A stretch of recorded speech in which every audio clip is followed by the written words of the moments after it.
Greetings from a very hot workroom. It's about 3 o'clock in the afternoon and it's 105 degrees outside, and the sun is hitting my back through the window and I'm sweating like a big dog. So I know that I said I wouldn't torture you with me painting black things, and I'm not going to torture you with that, but I am going to torture you with something else.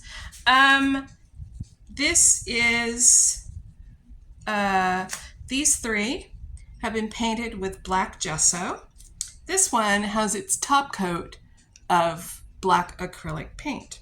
So today I'm going to talk about the difference between black acrylic and black gesso, and explain why I'm painting two layers, black gesso and then black acrylic. So you can see already, since this is just a base coat, I wasn't too neat about making sure that everything was completely covered. So that's how I can tell that they still need to be painted. Also, I don't know if the camera will pick this up, and this one is still a little bit wet, but this black is a little denser, and if you can see this, here, I'll do this one instead because this one is more completely painted. When the light hits it, this, the one that's covered with gesso, is not really black. It's a very, very, very dark gray, but it doesn't have the density and the depth of a true black, whereas this one is approaching that. So let's talk about the differences between this and these. So obviously black acrylic paint. This is Apple Barrel, which is, the other day I said Anita's has the least amount of pigment of craft paints. Apple Barrel is a close second. It is hardly any pigment and a whole lot of binder. And for the way I work, that's great, until I want a very opaque color, and then not so much.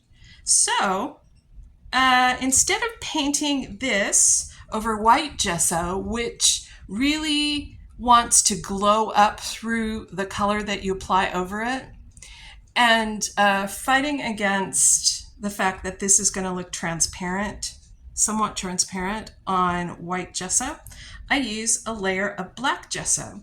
And just like white gesso, black gesso is designed as a ground. In fact, this one even says canvas primer on it.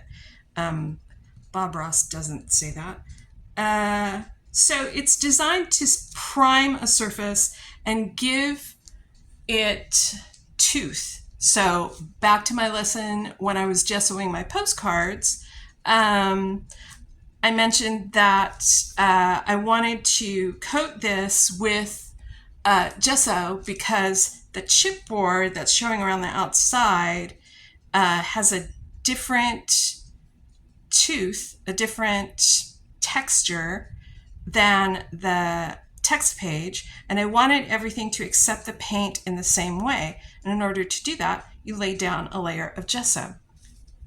And it creates that tooth, that sort of rough, grabby texture that accepts paint better than just a plain surface. So gesso, these have a lot of pigment in them because they're slightly better quality than this stuff. But because they have plaster, gypsum, whatever it is, that makes gesso grabby, it never really gets to a true, beautiful, rich black. It always looks a little bit gray, and that's okay. As long as it covers up what I need it to cover up, this will react well over the top of it and turn into this lovely, rich, dense black. There you go. That's the difference between this and this.